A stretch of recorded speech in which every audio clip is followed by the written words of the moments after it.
Hello aspirants, welcome to the channel. So ये test number 3 है। Test number 3 है हमारी जो सीरीज़ चल रही है एक्टिव रिकॉल की, लक्ष्मीकांत का। तो ये उसमें टेस्ट नंबर 3 है और इसमें हम चैप्टर नंबर 3 जिसका नाम है salient feature of Indian constitution from Lakshmikant, वो हम पढ़ रहे हैं। और इसमें मैं डायरेक्टली आप लोग के साथ टेस्ट सॉल्व कराऊंगी। लास्ट जो चैप्टर था उसमें मैंने थ्योरी पे ज़्यादा फोकस किया था और टेस्ट आप लोग को दे दिया था, बट आई थॉट कि अब मैं डायरेक्टली टेस्ट से ही रिवीजन कराती हूँ। और आई होप आप लोग ने ये चैप्टर रीड कर लिया होगा, right? I hope so. Please, ये टेस्ट मैंने अपने टेलीग्राम चैनल पर भी डाल दिया है, ग्रुप पर भी डाल दिया है। आप जिस पे भी हो प्लीज़ इसे डाउनलोड करके आप इसे सॉल्व कर लो। एंड अगर आपने चैप्टर नंबर 3 अभी नहीं पढ़ा है so read it at least once और twice and then attempt this test. Okay, चलो जी स्टार्ट करते हैं ये test. Question number 1, Indian constitution is the dash written constitution in the world. So it is one of the lengthiest constitution, written constitution of the world. ये पहला salient feature है Indian constitution का, ठीक है? इसमें थोड़ा सा और मैं इन्फॉर्मेशन दे देती हूँ कि जब हमारा कॉन्स्टिट्यूशन बन रहा था इन द ईयर, हमने लास्ट चैप्टर में डेट्स भी रिवाइज करी थी कॉन्स्टिट्यूएंट असेंबली की, कि ड्यूरेशन नवंबर 1946 से 1949 के बीच में, after the cabinet mission plan, जब कॉन्स्टिट्यूएंट असेंबली बन गई थी तो जो हमारे कॉन्स्टिट्यूशनल के मेकर्स थे उन्होंने डिफरेंट सोर्सेस को रेफ़र किया था। यूएसए के कॉन्स्टिट्यूशन को देखा था, यूके के कॉन्स्टिट्यूशन को देखा था, जापान के कॉन्स्टिट्यूशन, हर जगह के कॉन्स्टिट्यूशन को देखा था। और उसके बाद उन्होंने हर एक कॉन्स्टिट्यूशन से जो हमारे कंट्री के लिए नेसेसरी चीज़ें थी, जो नेसेसरी प्रोविजंस थे, उनको उठाया था और हमारे कॉन्स्टिट्यूशन में डाला था। तो one is clear that Indian constitution is one of the lengthiest constitution of the world because it has been derived from various sources such as government of India act 1935, the constitution of USA, UK, Canada, Japan, France, Russia, South Africa, Australia, etc. Okay, चलते हैं next question पे। Originally in 1949 the constitution contained preamble, yes, 395 articles, yes, and dash. So जब हमारा constitution बना था ना, तब हमारे पास क्या था उस ओरिजिनली कॉन्स्टिट्यूशन में? एक प्रियम्बल था, ठीक है, 395 आर्टिकल्स थे, ठीक है, साथ ही साथ 22 पार्ट्स प्लस 8 स्केड्यूल, ठीक है। उस टाइम पे originally the constitution of India has preamble, 395 articles, 22 parts and 8 schedule. और अगर कोई आपसे पूछे अब right now what is the size of a constitution, या फिर हमारे कॉन्स्टिट्यूशन में क्या क्या है, सो प्रियम्बल है, आर्टिकल 395 हैं, टोटल नंबर ऑफ आर्टिकल्स, अगर नंबर्ड आर्टिकल और टोटल नंबर ऑफ आर्टिकल्स का अगर आप बार डिफरेंस देखो तो अब भी नंबर ऑफ आर्टिकल्स इंक्रीज हो चुके हैं, कितने सारे अमेंडमेंट्स हुए हैं, कितने सारे एक दो आर्टिकल्स रिपील भी किए गए हैं, कुछ पार्ट्स भी रिपील किए गए हैं, right? So presently we have more than 395 articles, numbered article 395 है, लेकिन number of articles are more than 395, plus right now we have 25 parts and how many schedules? 12 schedules और 10 शेड्यूल्स, कमेंट डाउन, ओके? और अगर 12 हैं तो 11th और 12th कौन सा है बताना, ठीक है? चलिए जी थर्ड पे। Currently, due to various amendment, the number of article has increased approximately. So ये मैंने आप लोग को आंसर बता ही दिया था। इसके आंसर्स ना लास्ट में भी दिए हैं, ठीक है? The dash part of constitution is largely derived from the act of 1935.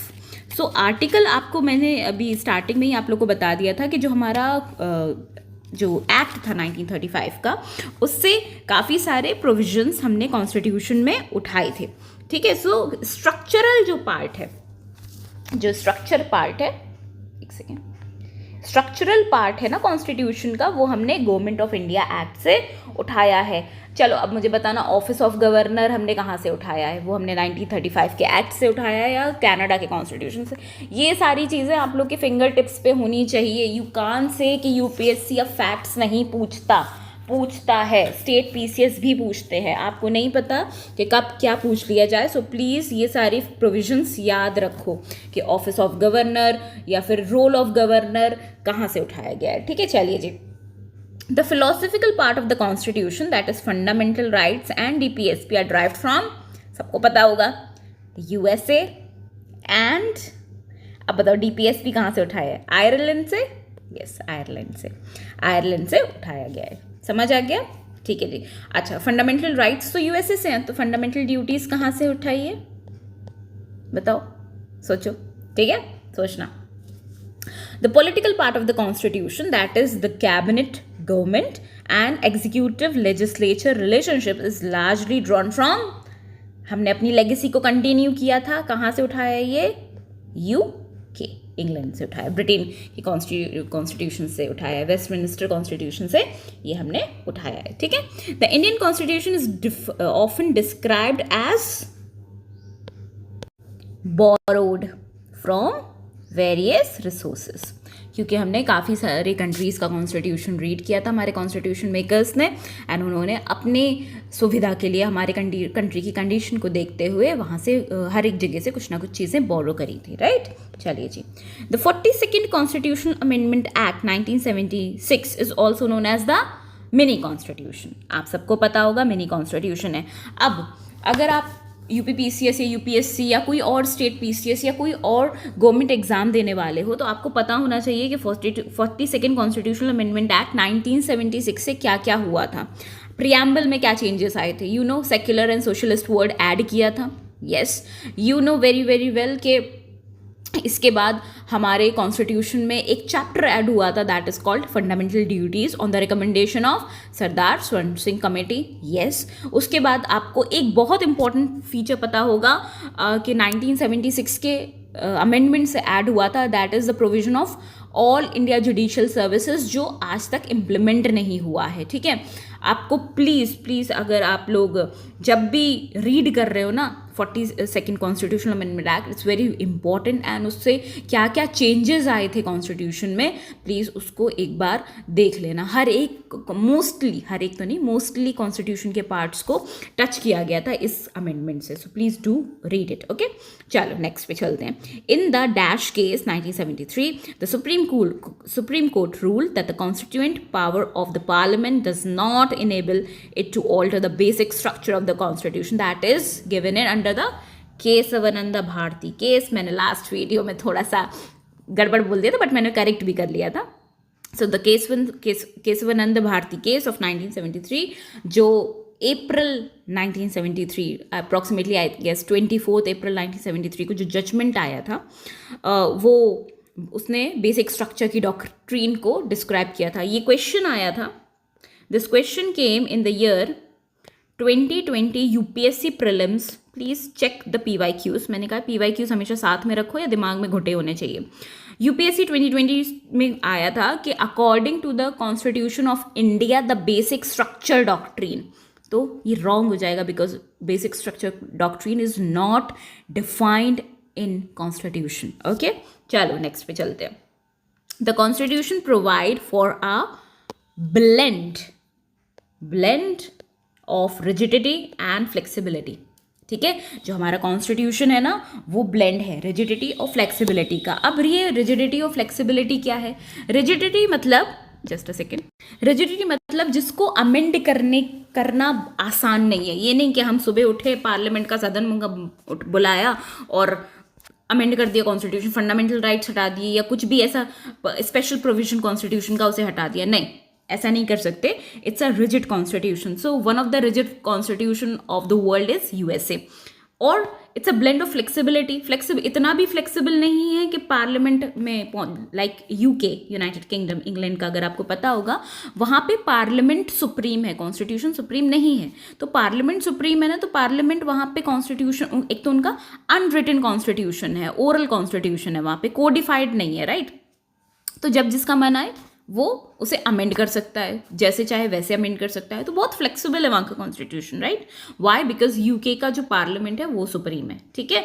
So Indian constitution is a blend of flexibility and rigidity. Coming to the next, sources of constitution.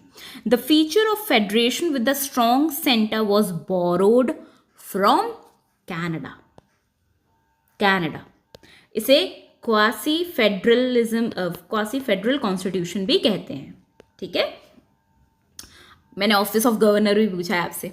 ठीक है, वो कहाँ से उठाया है. ठीक है, procedure established by law is a feature borrowed from, कहाँ से बताओ. जापान है. Yes, it's Japan. जापान से हमने procedure establish by law. Procedure establish by law कहाँ पे है? आर्टिकल 21. एंड वहाँ पे एक और चीज़ भी है जो एक्सप्लिसिटली मेंशन नहीं है, बट ओवर द इयर्स जो सुप्रीम कोर्ट के जजमेंट रहे हैं उससे आया क्या है? Due process of law. इस पे जब हम फंडामेंटल राइट्स में जाएंगे तब बात करेंगे. ठीक है, चलिए जी थर्ड पे, directive principle of state policy हमने बता दिया था, आयरलैंड से उठाया हुआ है. The constant of suspension of fundamental rights during emergency was taken from Weimar. Weimar, अब ना कंफ्यूज मत होना वाइमार और वेस्टमिनिस्टर में. वाइमार इज जर्मनी से उठाया है. ठीक है, और वेस्टमिनिस्टर एक बिल्डिंग है जहां पे इंग्लैंड की पार्लियामेंट मीट करती है. ठीक है, ओके, चलो जी नेक्स्ट पे. सॉरी, ये थोड़ा सा ऐसे हो गया. हाँ, वाइमार है ये. आपको आंसर्स दिए गए हैं, आप देख लेना. ठीक है, concurrent list and joint sitting of the two houses are borrowed from the constitution of Australia. Joint sitting of the two houses कहाँ दिया है? 108 में दिया है. राइट, लास्ट अभी मैंने आप लोग को मैंने बार बार बोल रही हूँ कि यूपीपीसीएस की जो मैंने PYQ सॉल्व कराए थे, प्लीज़ जाके देख लो. ये क्वेश्चन पूछा गया है लास्ट ईयर. उसमें आर्टिकल 109 दिया था कि 109 of the Indian constitution provide for the joint sitting of the parliament, जो रॉन्ग था. 109 जो आर्टिकल है that is about the money bill की definition. Right, concurrent list, schedule कौन सा है, लिस्ट कौन सी है, कौन कौन सी लिस्ट है शेड्यूल 7 में. सो जब भी आप पढ़ रहे हो ना, जब भी आप पढ़ रहे हो आप एक वर्ड से कनेक्ट करने की कोशिश करो कि आपको कितना आता है. I know some of you will be finding it very boring because इसमें कोई एंटरटेनमेंट नहीं है, कोई जोक नहीं है, something like that, but this is totally about revision. और सीरियस रिविजन करो कि आप अगर एक बार पढ़ लो तो you don't need to check your book again and again. Right, इसलिए ये सीरीज आई है. राइट, सो प्लीज इसको अच्छे से फॉलो करो. Then comes the ideas of liberty, equality and fraternity. The preamble was borrowed from none other than France. French revolution हुआ था. आप लोगों ने वर्ल्ड हिस्ट्री पढ़ी हो, प्लीज़ वर्ल्ड हिस्ट्री कभी मत छोड़ना. वो मेंस के लिए इट्स वन वेरी इंपॉर्टेंट. जो आता है तो बिल्कुल नहीं आता है, लेकिन जिस दिन आता है तो बहुत अच्छे से भी आता है वर्ल्ड हिस्ट्री मेंस के एग्जाम में. सो इन द ईयर 1789 से 1903 तक जो फ्रेंच रेवोल्यूशन चला, 3 फेजेस में जो चला, उसमें जो आइडियाज थे फ्रांस के, that is liberty, equality and fraternity. So ये उस पर आधारित है, फ्रांस से हमने लिया है. The method of election of president was borrowed from. President का इलेक्शन के लिए हमने कहाँ से बोरो किया है बताओ? It's Ireland. ये भी आयरलैंड से लिया है. proportional representation using a single transferable vote. ठीक है. Advisory jurisdiction under Article 143 where President can ask the opinion of Supreme Court.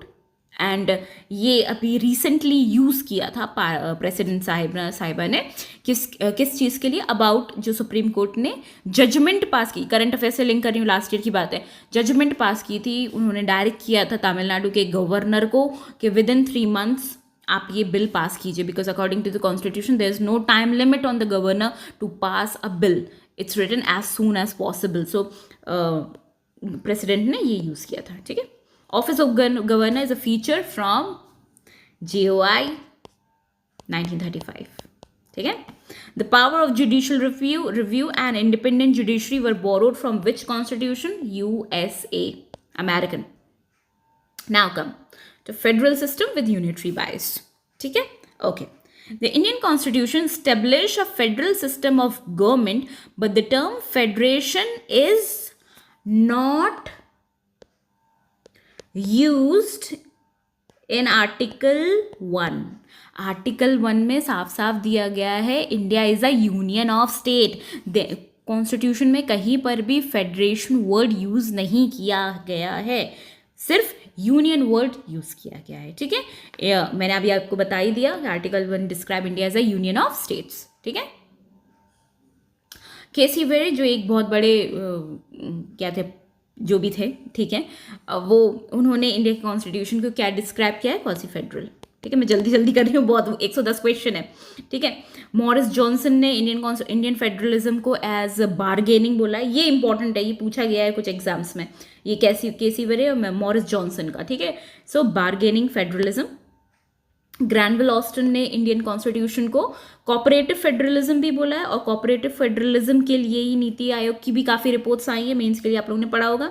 The existence of single constitution for both the centre and state is a unitary feature. Now I have a homework for you guys, please एक pen और paper लेना, उसको 2 part में बीच में से line draw करना, और एक तरफ लिखना फेडरल फीचर और एक तरफ लिखना यूनिटरी फीचर।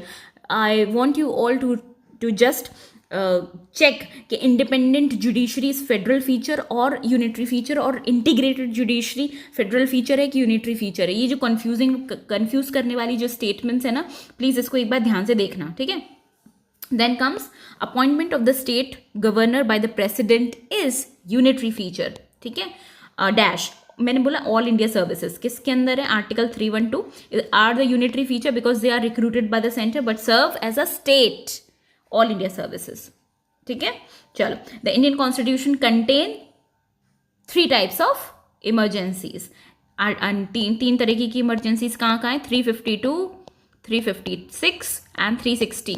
ठीक है, during emergency the federal structure can be converted into a unitary one without a formal amendment. So unitary features and federal features की प्लीज लिस्ट तैयार करके अपनी डेस्क के आसपास लगा लो ताकि आपको माइंड में क्लियर रहे। ठीक है, now comes to parliamentary form of government, right.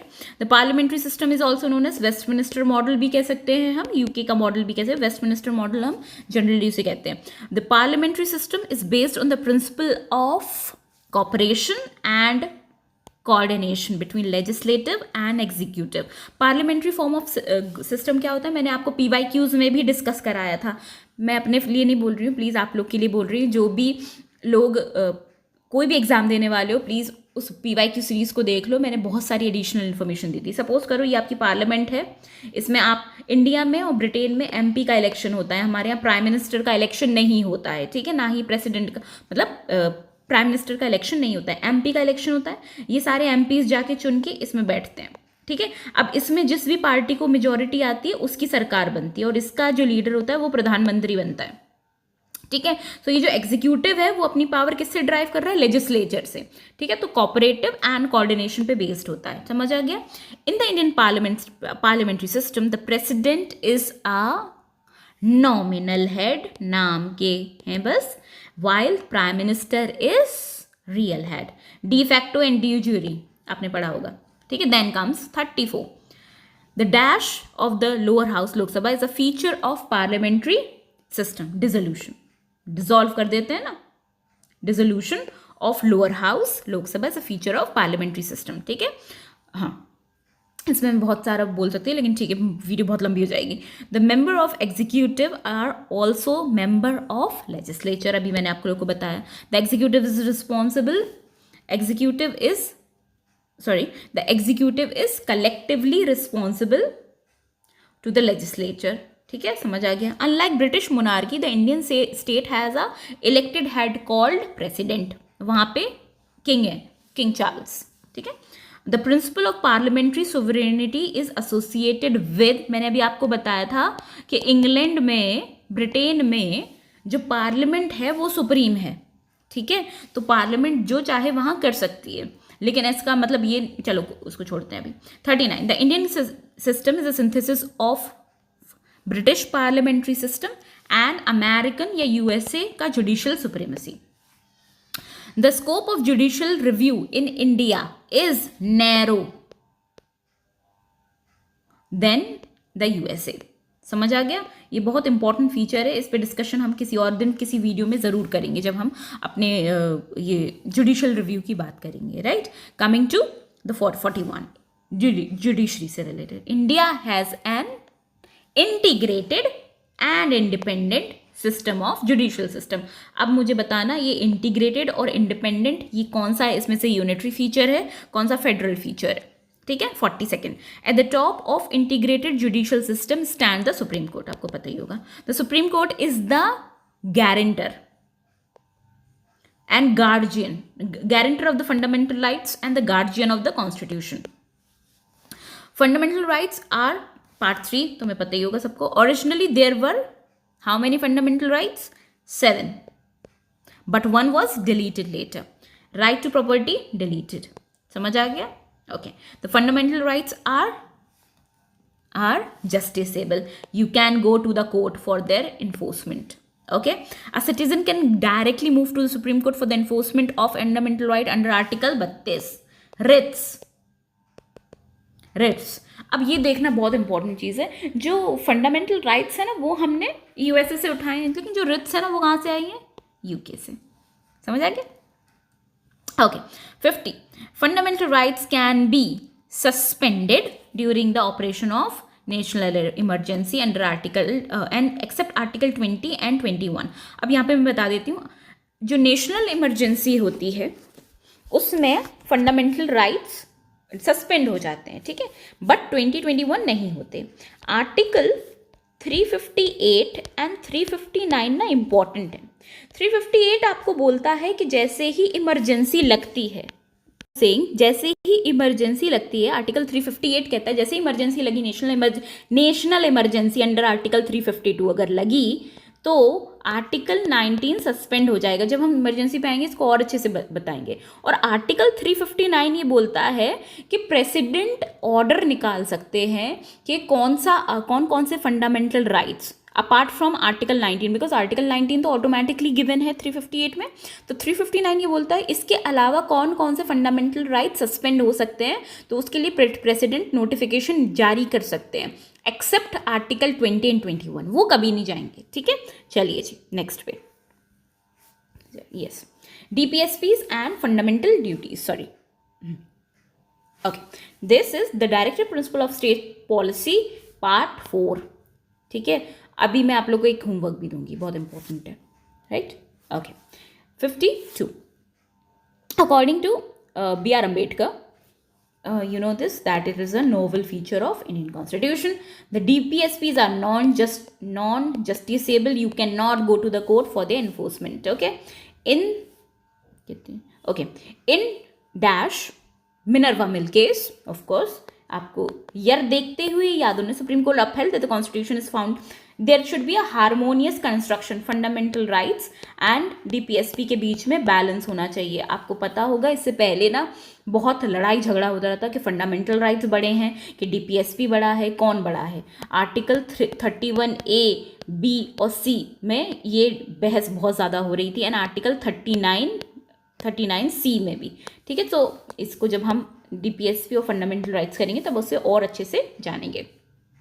55 fundamental duties were added by, मैंने आप लोग को पहले ही बता दिया। ये कुछ जो चीज़ें रिपीट हो रही हैं वो आप लोग खुद करोगे, वीडियो की लेंथ लंबी होती चली जा रही है इसलिए। Fundamental duties are added on the recommended Sardar, कौन से सरदार? सरदार स्वर्ण सिंह कमेटी, ठीक है? समझ आ गया? चलो मैं लिख नहीं रही हूँ, अब आप लोग लिखते जाना। Originally there were 10 fundamental duties but 11th was added by the constitutional 86th constitutional amendment act से फंडामेंटल ड्यूटीज ऐड हुई थी, वो कौन सी थी? रिलेटेड टू एजुकेशन और something like that? Please do mention in the comment. The term secular was added under the preamble 1976 42nd Constitutional Amendment Act. Western secularism implies complete separation between state and religion, whereas Indian secularism follows what? Positive concept of secularism. और waste में क्या चलता है? Negative concept of secularism. Coming to 60. Article dash of the Constitution ensure equal protection of all the religions by the state. Article 15. ठीक है?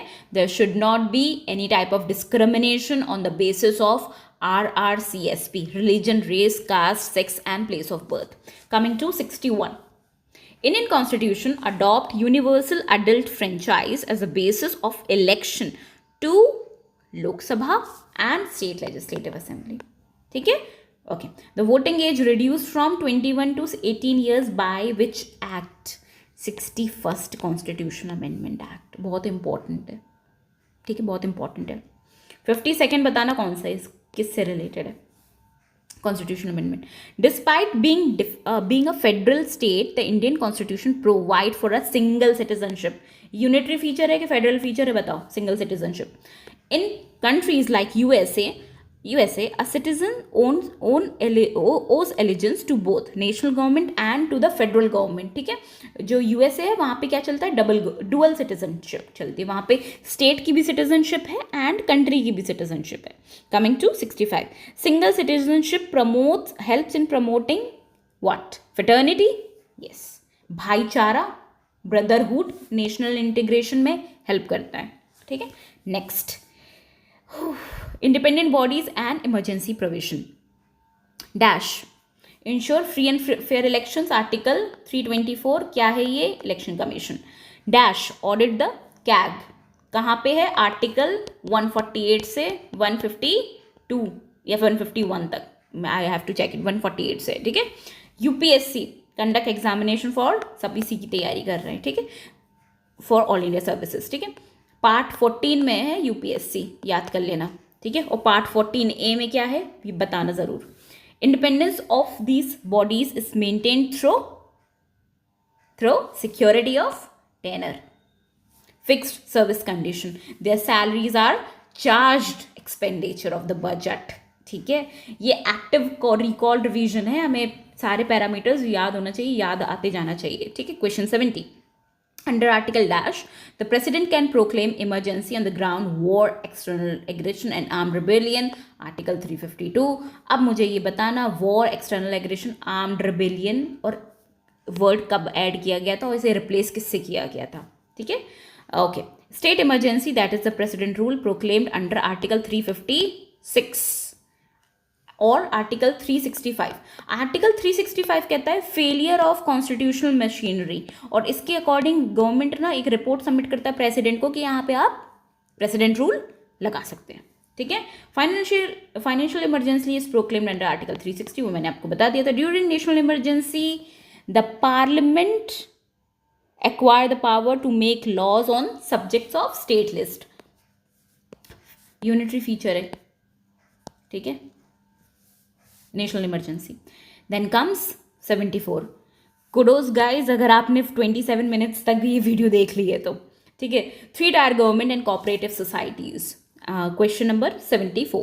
Okay, so the dash amendment give constitutional recognition to panchayat 73rd, dash to municipalities 74th. The panchayats were added under the part 9 and schedule 11. Municipalities were added under part 9A and schedule 12. Okay, मैंने आप लोग से पूछा था ऊपर. ठीक है, cooperative. The 92nd constitutional amendment of this provide constitutional status to cooperatives. और इससे ना एक fundamental rights भी add हुआ था cooperative से related. ठीक है, चलिए जी. The right to form cooperative fundamental right मैंने आपको बताई थी. Sorry, मुझे I forget कि next question है. The new directive principle on promotion of cooperative society were added under Article 43B. ठीक है, okay. There is another article 43A. बताना वो किससे है? मैनेजमेंट ऑफ इंडस्ट्री से है, किससे है बताना जरूर. आई डोंट थिंक वो मैनेजमेंट ऑफ इंडस्ट्री से. चलो 81. Dash part dash was added constitution regarding the cooperative society, that is part 9B. ठीक है, ओके. पार्ट्स याद होने चाहिए, मैचिंग में पूछ सकते हैं. ठीक है, एक टेस्ट लूंगी आप लोग का कभी जो भी मेंटरशिप प्रोग्राम में उनके लिए. ठीक है, next. The preamble declare India as a sovereign socialist secular democratic republic. ये लास्ट ईयर पूछा गया है question. The constitution of India is neither completely rigid nor completely flexible. It's a combination of both of them. The phrase is socialist in the preamble refers to Marx socialism or Gandhian socialism. Both, दोनों के principles, ठीक है, Gandhian socialism भी है. I think no this is wrong, just a second. ये वाला इसका है, ये जो मैंने बोला ना मार्क्सिस्ट एंड गांधी वाला, ये वाला है. The Indian socialism is a blend of both. जो इंडिया का है ना वो डेमोक्रेटिक सोशलिज्म है, मतलब यहाँ पे आपको आज़ादी है कि आप, it's not like Russian socialism और समथिंग लाइक दैट. इस पे हम पाएंगे जब हम बात करेंगे DPSP इसमें, ठीक है. Coming to 86, the supreme court enjoy the power to of judicial review to declare law unconstitutional. अब बताना जुडिशियल रिव्यू क्या मेंशन है अंडर आर्टिकल 12 और आर्टिकल 13? आर्टिकल 13 में बताना. Then comes the procedure established, okay, the procedure established by law is contained under article 21. मैंने आप लोग को बताया था ड्यू प्रोसेस ऑफ लॉ वाला भी.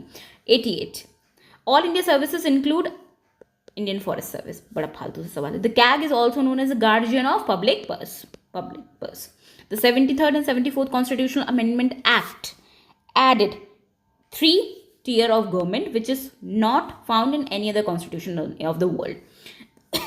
The emergency provisions are contained under the Part 18. Fundamental rights are aimed at promoting the ideas of political democracy, बहुत important है.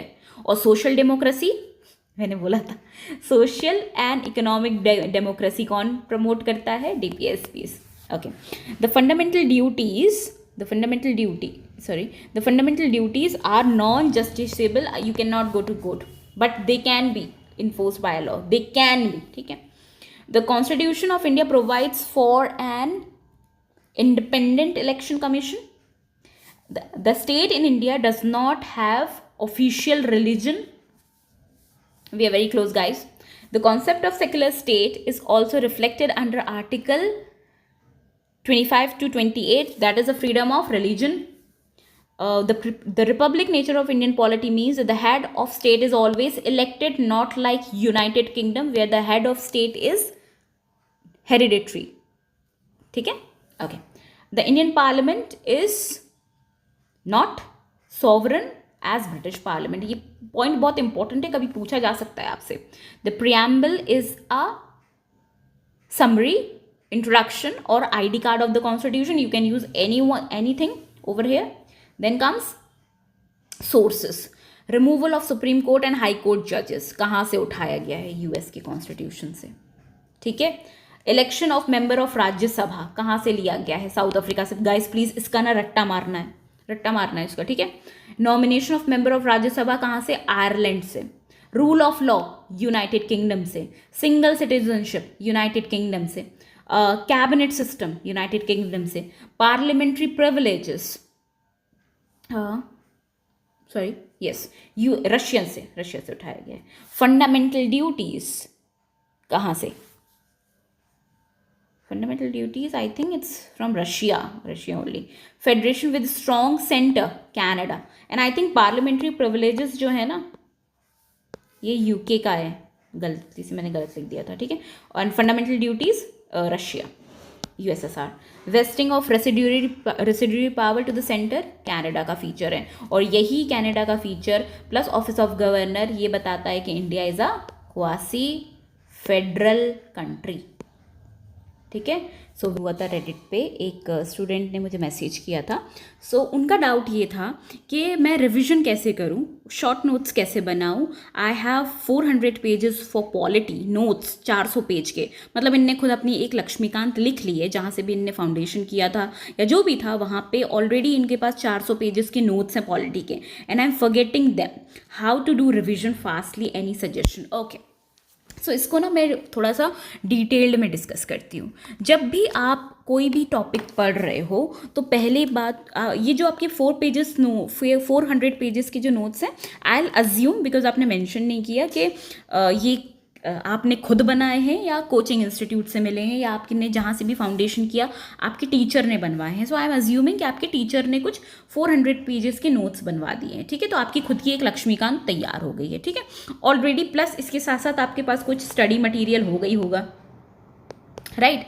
सो 600 पेज और हम मान लेते हैं, तो रफली आपके पास लक्ष्मीकांत और ये सब मिला के 1000 पेज का कंटेंट है पॉलिटी के लिए। अब इसको पढ़ोगे कैसे और रिवाइज कैसे करोगे, ठीक है। तो अब ना जैसे मैंने एक सीरीज आप लोग के साथ चालू करी है एक्टिव रिकॉल की, जहाँ पे हम पॉलिटी रिवाइज कर रहे हैं, ठीक है। कोई भी टॉपिक पढ़ो, कभी भी पढ़ो, उसके नोट्स फर्स्ट रीडिंग में कभी नहीं बनाते। Never ever ever we make notes in the first reading. तो हम नोट्स बनाते कब हैं? सपोज करो आप लक्ष्मीकांत पढ़ रहे हो या पॉलिटी की एनसीईआरटी पढ़ रहे हो, सपोज करो क्लास 11th की आप एनसीईआरटी पढ़ रहे हो, इंडियन कॉन्स्टिट्यूशन एंड वर्क, और उसमें है चैप्टर नंबर 1। आपको पता है अगर मैं उस चैप्टर नंबर 1 के नोट्स बनाऊंगी तो मुझे कितनी लाइनों की ज़रूरत पड़ेगी? मुझे सिर्फ 6 से 7 लाइनों में मैं उस चैप्टर नंबर 1 का नोट्स बना सकती हूँ। क्यों? बिकॉज उस चैप्टर में सिर्फ बताया गया है what is constitution and why constitution is necessary. तो उसमें मैं कॉन्स्टिट्यूशन की डेफिनेशन उठा लूंगी एंड वाई कॉन्स्टिट्यूशन नेसेसरी, उसके जो 5 जो सब हेडिंग्स हैं वो लिखूंगी, और उसको कॉन्सेप्चुअल क्लैरिटी में इतनी अच्छे से पढ़ लूंगी कि वो मुझे दोबारा रिवाइज करने की ज़रूरत ना पड़े। और ज़्यादा से ज़्यादा, चलो मैं नहीं कोई और हुआ तो उसको मैं सजेस्ट करूंगी कि मैक्स टू मैक्स एक सिंगल पेज, ये होता है ना एक सिंगल A4 पेज, आप उससे ज़्यादा नहीं बना, ये मैक्सिमम बता रही हूँ, इससे ज़्यादा आप यूज़ नहीं कर सकते जब आप नोट्स बना रहे हो, राइट। तो पहली रीडिंग में तो प्लीज़ आप लोग ना नोट्स मत बनाया करो। पहली रीडिंग में आपका पूरा फोकस होना चाहिए अंडरस्टैंडिंग बिल्डअप करने में, आपके कॉन्सेप्ट्स क्लियर होने में, ठीक है। नोट्स मेकिंग हम हमेशा सेकेंड रीडिंग से बनाते हैं, प्लीज़, ठीक है, प्लीज़। ये क्योंकि ये बिगिनर हैं, ऑलरेडी इन्होंने बताया था ये बिगिनर है, सो प्लीज़ आप ऐसे करना, वरना फिर आप नोट्स पे नोट्स बनाते जाओगे। आपने 400 पेजेस के पॉलिटी के नोट्स बनाए and I am damn sure कि आपके 400 पेजेस के मॉडर्न के नोट्स होंगे, बिकॉज मॉडर्न इतना बड़ा है। हर सब्जेक्ट को पढ़ने की एक स्ट्रैटेजी होती है, हर सब्जेक्ट को रिवाइज करने की एक स्ट्रैटेजी होती है, उसको फॉलो करना होता है। ये नहीं कि हम 400-500 पेजेस के नोट्स बनाते जाएं और फिर उसे रिवाइज करें, इट्स ह्यूमनली इम्पॉसिबल। आपके पास हर टॉपिक का एक पेज पे नोट्स तैयार होना चाहिए। सपोज करो जैसे मैंने आप लोग के साथ लास्ट वीडियो में चैप्टर नंबर 3 के एक्टिव रिकॉल के थ्रू टेस्ट लिया था, रिवाइज किया था, बेसिकली जो भी आप कहना चाहते हो, 3 से 4 पेजेस के वो नोट्स थे, फिल इन द ब्लैंक्स थे। अब उसमें मैंने चैप्टर नंबर 3 के हर एक चीज़, जो भी इंपॉर्टेंट चीज़ें हैं वो मैंने मेंशन करी थी। तो अगर जिसने भी चैप्टर नंबर 3 अच्छे से पढ़ लिया है, 2-3 बार उसको अच्छे से रीड कर लिया, उस टेस्ट को लगा लिया, क्या वो अब बार बार ये टेंशन लेगा कि नहीं मेरे नोट्स इतने बल्कि है? नहीं। और अभी ना जुलाई चल रहा है, मैं आपको बताती हूँ, अभी से आप ये हैबिट डाल लोगे ना रिवीजन की, एक्टिव रिकॉल करने की, रिवाइज करने की, छोटे छोटे पॉकेट्स में डिवाइड करके रिवाइज करने की, हर टॉपिक पढ़ो उसका सिर्फ एक पेज में उसको समराइज करने की। ट्रस्ट मी, बाय दिसंबर आप वो पैनिक मोड में नहीं आओगे जो पैनिक मोड दिसंबर से फैलाया जाएगा कि अब प्रीलिम्स आ रहा है। जो रोम है ना वो एक दिन में नहीं बनता, वो कॉन्स्टेंट एफर्ट्स से बनता है, आपने सुना होगा, ठीक है। So whenever you are reading anything, please do not make notes in the first reading. और चलो आपके नोट्स हो भी गए 400 पेजेस के, तो अब आप इस 400 पेज को ना समराइज करो कि नहीं मुझे पॉलिटी मैक्स टू मैक्स 150 और 200 वर्ड्स में चेंज करना है। अब इन नोट्स के भी ना सब नोट्स बनेंगे, पॉकेट नोट्स बनेंगे, 1 पेजर नोट्स बनेंगे, और ये बहुत आसान है। मैं करवा तो रही हूँ, रिवीजन में करवा तो रही हूँ, डेली और वीकली टारगेट्स आपको मिल तो रहे हैं।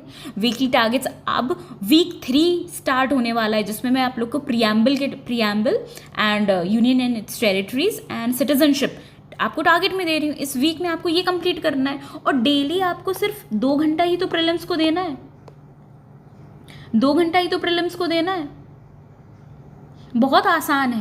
पहले तो मेंटल ब्लॉक हटाओ कि मेरे पास 400 पेजेस की एक और किताब है। 400 क्या, तुम्हारे पास 500 पेजेस की भी किताब होगी, बिल्कुल होगी, नो प्रॉब्लम विद दैट। लेकिन अब उसे सेग्रीगेट करो। I was talking to one of my मतलब जो एस्पिरेंट है मेरे जो मेंटरशिप प्रोग्राम में, and she was also in the same situation. Polity के उसके पास 6 से 7 सोर्सेस थे। अब जहाँ से उसने फाउंडेशन किया वहाँ की 6 बुकलेट्स थी उसके पास, लक्ष्मीकांत थी उसके पास, एनसीईआरटी थी, फिर जो उसने दूसरी जगह से भी वो मेंस मेंटरशिप प्रोग्राम ले रही है वहाँ से भी उनके सर के नोट्स थे। उसके पास तो 1000 से ज़्यादा नोट्स थे, पॉलिटी के सिर्फ pages, and she was confuse कि सिग्रीगेट कैसे करूँ। And I told her very clearly कि कोई नया सोर्स ऐड मत करो, जो आपके पास है ना, 6 बुकलेट्स हैं आपके पास, राइट, 6 बुकलेट्स हैं। मैं आपको टॉपिक बताती जा रही हूँ, जो ये उसको मैंने स्ट्रिक्टली मना कर दिया था, लक्ष्मीकांत नहीं यूज़ करो, but still she is using just for, मतलब कि उसका कुछ लेफ्ट आउट ना हो जाए। और वो भी आप तब यूज़ करो ना जब आपने अपने स्टडी नोट्स कंप्लीट कर लिए, जो आपका स्टडी मटेरियल है कंप्लीट कर लिया। अब आपको लग रहा है कि नहीं, मैं लेफ्ट आउट ना फील करूँ, फोमो ना हूँ, फियर ऑफ मिसिंग कुछ ना हो जाए, तो आप लक्ष्मीकांत से एक सरसराती नज़र उठा लो, देख लो एक बार में। एंड अगर आपका, आई बेट, अगर आपका कंसेप्चुअल क्लैरिटी है, अगर आपने वो अच्छे से पढ़ के रखा है ना, सो आपको लक्ष्मीकांत का वो चैप्टर, एक कोई भी एक पर्टिकुलर चैप्टर कंप्लीट करने में मैक्स टू मैक्स 20-30 मिनट्स लगेंगे। कोई नई चीज़ दिख रही जो आपने नहीं पढ़ी, उसे उठा के ऐड कर लो अपने नोट्स में। चीज़ें बहुत सिंपल हैं, it's just we are overburden, we are overfed with the sources. बहुत कुछ सोर्सेज है, किसी के ये शॉर्ट नोट्स, किसी के वो शॉर्ट नोट्स, जो आपके पास है ना वो सफिशिएंट है, आप उसको ही अच्छे से कर लो, उसको रिवाइज करो, PYQs के साथ इंटीग्रेट करो, आपकी कंसेप्चुअल क्लैरिटी बहुत ज़्यादा अच्छे से हो जाएगी। अगर आप मेरी वीडियोस देखते हो ना, तो मैं ईयर के साथ आपको PYQ बता देती हूँ। Why? Because I have repeated it so many times, that's why I am able to remember the year also, कि कौन से साल में कौन सा क्वेश्चन पूछा गया है। ठीक है, सो प्लीज़ ऐसे रिवाइज करो, बहुत आसान है। कोई और डाउट होता है तो आप मुझे और क्लियरली मैसेज कर देना रेडिट पे या कमेंट सेक्शन में बता देना, I will address this in a way more detail. और रिवीजन जो है, आपके रिवीजन नोट्स जो है वो कॉपी अलग बना लो, max to max 100 to 150 pages की वो कॉपी होनी चाहिए। उसमें आप बस ऐड करते जाओ जो जो चीज़ें आप भूल रहे हो, ठीक है। और ऐसा मत कहो कि नोट्स ही नोट्स बनाता चला जाऊंगा, नए या बनाती चली जाऊंगी, ऐसा कुछ नहीं है। जितना ज़्यादा आप प्रैक्टिस करोगे, उतना ज़्यादा आपके माइंड में रिपीट होंगी चीज़ें, उतना अच्छे से आप याद कर पाओगे। बिकॉज दिस कंपटीशन, आपको नहीं पता कि कितनी अच्छी प्रिपरेशन वाले लोग बैठे हुए हैं। So stop getting nervous. आप फियर्स को इनकलकेट मत करो। Yes, you have potential, yes you can do it, so just do it. Stop taking burden. Pages count मत करो, 400 पेज हैं, अरे उस 400 पेज में 10 पेज में अगर आपने प्रियम्बल, फॉर एग्जाम्पल आपका नेक्स्ट टारगेट जो है, मैं यहीं पे बता देती हूँ, जो वीक 3 है, अब आप लोग के जो टारगेट्स है उसमें आपको प्रियम्बल करना है, यूनियन एंड इट्स टेरिटरी करना है, साथ ही साथ आपको सिटीजनशिप करना है। अब फॉर एग्जाम्पल मैं इन पर्सन को बोल रही हूँ, अगर आपके प्रियम्बल के 10 पेज के नोट्स हैं, ट्राई करो उसको समराइज करने में मैक्स टू मैक्स। सॉवरेन किसे कहते हैं, डैश, 10 लाइनों में उसे लिखो। सोशलिस्ट क्या है, 10 लाइनों में लिखो। सेक्युलर क्या है, इंडियन सेक्युलरिज्म क्या है, 10 लाइनों में लिखो। मैक्स टू मैक्स 3 पेजेस में आप अपना प्रियम्बल कंप्लीट करो। और ऐसे करो कि आपको माइंड में याद होता चले जाए। ये नहीं कि आज बस नोट्स बना लूँगा और फिर कोई मुहूर्त निकालूंगा, तब मैं बैठ के रिवाइज करूँगा, तब मैं याद करूँगा। नहीं, ऐसे नहीं करना है। जब भी आप कुछ पढ़ रहे हो, आपका पूरा कंसंट्रेशन वही होना चाहिए जो आप पढ़ रहे हो, राइट? आप ये नहीं दिमाग में कुछ और चल रहा है और प्रियम्बल पढ़ रहे हो, आप we the people of India पढ़ रहे हो, दिमाग में कुछ और, लाइब्रेरी में ये हो रहा है, वो हो रहा है, वो सब नहीं नहीं नहीं नहीं, ऐसे नहीं। या ये फियर भी नहीं चलाना है। देखो, आप जिस चीज़ पे जितना ध्यान दोगे ना मेंटली, वो उतना ज़्यादा ग्रो करती है। To be very honest, frankly I am saying this. So अगर आप अपने फियर्स पे ज़्यादा फोकस करोगे कि कैसे होगा, कब होगा, ये होगा, मार्केट में 1000 लोग बैठे हैं आपको डराने के लिए, आपके पीयर ग्रुप में भी 1000 लोग हैं जो आपको डीमोटिवेट कर देंगे। You have to fight your fears, you have to learn how to fight your fears, ठीक है। सो कोई और डाउट हो तो प्लीज़ मुझे मैसेज कर देना, I will surely help you. But जो सीरीज़ में यूट्यूब पे चला आ रही हूँ उसको प्लीज़ अच्छे से फॉलो करते चलो, प्लीज़ उसको अच्छे से फॉलो करते चलो। मैं टारगेट्स दे देती हूँ, उसके बाद मैं एक्टिव रिकॉल का ये टेस्ट भी अपलोड कर देती हूँ। उसके अलावा अगर आपको कोई और हेल्प चाहिए तो आप बता दो, I will surely ready to help you guys for free. There's nothing, no, I'm not charging anything, okay? दिमाग में मत लेना. So with this I'm ending this video. I hope I am able to address your doubt. Please अपने जो notes हैं उससे डरो मत। पहली बात तो अगर आप ही ने बनाए, डरो नहीं, मैंने उस लड़की का भी आपको एग्जाम्पल दिया कि उसके पास तो 1000 नोट्स थे, 6 नोट्स तो सिर्फ 6 बुकलेट्स थी उसके पास पॉलिटी की, उसके बाद एनसीईआरटी भी करने, उसके बाद उसको लक्ष्मीकांत भी करने, उसके बाद जो उसने मेंस मेंटरशिप प्रोग्राम लेके रखा उन सर के अलग नोट्स हैं, जो मेंस मेंटरशिप प्रोग्राम 2.5-3 महीने चला है उसका पॉलिटी से GS2 का।